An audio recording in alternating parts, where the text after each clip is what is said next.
Hola, soy Tomás y esta es la explicación de la práctica 8 de lámpara incandescente. En esta práctica se nos pide montar dos circuitos, ambos con una lámpara y nada con resistencia, una de 47 y otra de 68. Yo voy a usar solo un circuito pero cambiando la resistencia porque son iguales. Esta práctica nos pide medir en ambos circuitos tanto el voltaje, intensidad, potencia y calor disipado de la resistencia y de la lámpara. Y luego nos pide otro apartado que luego lo explicaré, que es la resistencia limitadora, que eso es más adelante. Nuestro circuito. Tenemos aquí esta resistencia de 68 ohmios, que ahora miré con el polímetro, y esta que es de 47. Nuestra bombilla, nuestra fuente de alimentación y nuestro polímetro. Digo que nada, la fuente de alimentación ya está regulada a 12 voltios. Si nosotros, por ejemplo, vamos a comprobar primero la resistencia. Ponemos en ohmios, cogemos nuestras pinzas. Como podéis ver, se ha puesto en voltios, no en ohmios. Ahí estaría. Nuestra resistencia es de 62 ohmios, casi 68, ya depende de la tolerancia de la resistencia, lo hemos visto antes. Vale, empezamos con la resistencia de 68 ohmios. Le damos corriente y vemos como el circuito se ilumina. Ahora, si nosotros queríamos medir el voltaje, nosotros haríamos un paralelo de la resistencia. Tendríamos que nos daría 6 voltios. La bombilla nos daría 5 voltios. A mí los resultados me varían porque en clase son diferentes. Luego, nos pide la intensidad. Para medir la intensidad, recordamos que tiene que ser en serie y aparte hay que cambiar la entrada del polímetro, la intensidad, y hay que medir en serie. O sea, necesitamos sacar de aquí para poder hacer un puente a través del polímetro. Lo hacemos aquí. Le damos otra de corriente y medimos. Ahí lo podemos ver. Tenemos que nos da una intensidad de 90 miliamperios.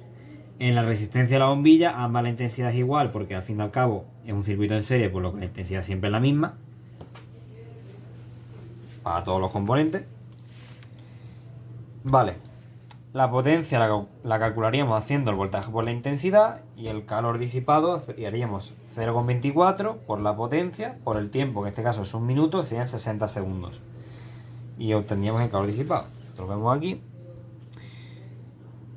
Nuestro voltaje, nuestra intensidad, nuestra potencia y nuestro calor disipado.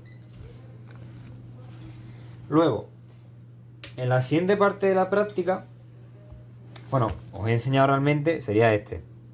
He enseñado la parte de 47 ohmios, sería la parte de 68 ohmios. Podemos empezar con la resistencia de 68 ohmios. Si nosotros cambiamos a la resistencia de 47 ohmios, ocurre una cosa muy curiosa.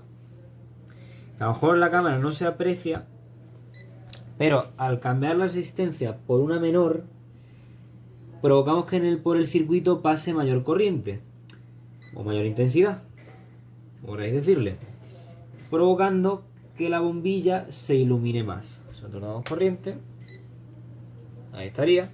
No sé si se apreciará en la cámara, pero la bombilla ahora ilumina muchísimo más. ¿A qué se debe este suceso? El funcionamiento de la bombilla internamente es un filamento que actúa como una resistencia. Esta resistencia, al pasar una corriente por ella, esta obviamente se opone al paso de la corriente y se calienta. Al calentarse, se calienta hasta tal punto que empieza a generar luz.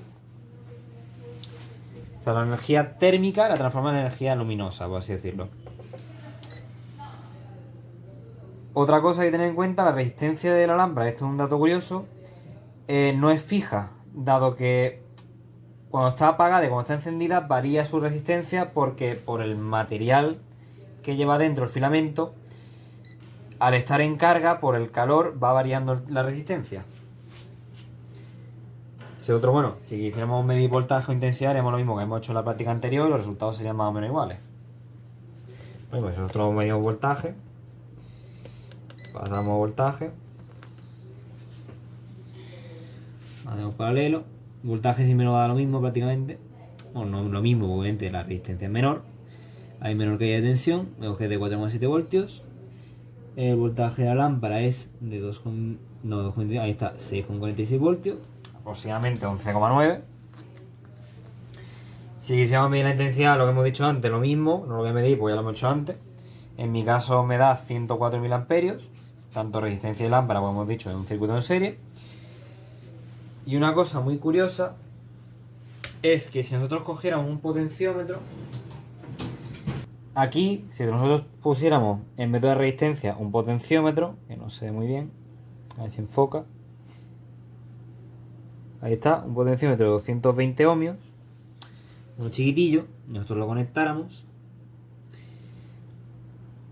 Al fin y al cabo, el potenciómetro, al ser una resistencia variable, si nosotros le quitamos una corriente, ¿vemos? Podemos regular el potenciómetro, podemos regular su resistencia para que dé un valor u otro. Si jugamos con él, podemos jugar a su vez con la luminosidad que nos da la bombilla. Esto sería lo mismo que un dimmer en la vida real.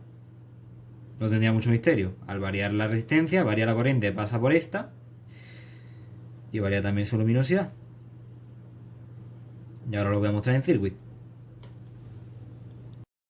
Bueno, aquí tendríamos nuestra práctica 8 en circuit, con nuestra fuente de orientación, nuestro polímetro que lo he puesto aquí para medir intensidad, porque aquí el problema de circuit es que no me muestra, por así decirlo, la luminosidad de la bombilla a medida que cambio de resistencia. Por ejemplo, si yo muevo el potenciómetro, como yo he dicho antes, si yo cambio la resistencia del potenciómetro, también cambia la intensidad que pasa a través del circuito, que pasa a través de la bombilla, por lo cual también cambia su luminosidad. Aquí no lo muestra, entonces por eso he puesto aquí el polímetro para que asociéis como la intensidad que pasa a través del circuito como la luminosidad. A menor la resistencia del potenciómetro, mayor la intensidad de luz de la bombilla y a mayor la resistencia, pues menor. Y esto es lo mismo que antes. Por ejemplo, en este caso he usado el potenciómetro. Si usáramos aquí la resistencia de 68 ohmios, este cable nos sobra. Ahí estaría. Si metemos 12 voltios a una resistencia de 68 ohmios, la intensidad pasa por el circuito de 71 miliamperios. Si pusiéramos la resistencia de 47, si la quiere poner, ahí está. Ahí estaría, como hemos visto antes, entre las dos resistencias, al fin y al cabo, como varía la resistencia, en esta es mayor, la intensidad que pasa es menor, por lo cual la bombilla se ilumina menos. En esta, sin embargo, la resistencia es menor, la intensidad que pasa es mayor y la bombilla se ilumina más. Y como hemos visto antes con el potenciómetro, que podemos hacer un dimmer. Y ya está, no tiene mucho más. Esta práctica prácticamente se basa en estudiar el comportamiento de la bombilla incandescente. Ojo, que no todas te permiten hacer esto. Las LED hay algunas que sí, pero no todas. Pero la incandescente, como hemos dicho, al ser una resistencia que basa el calor en luminosidad, entonces te permite hacer eso. Y esta práctica se basa en eso. Te estudia al fin y al cabo el comportamiento de la bombilla, la luminosidad que nos da en función de la corriente que pasa, cambiando la resistencia del circuito. Esto es la práctica, no tiene más.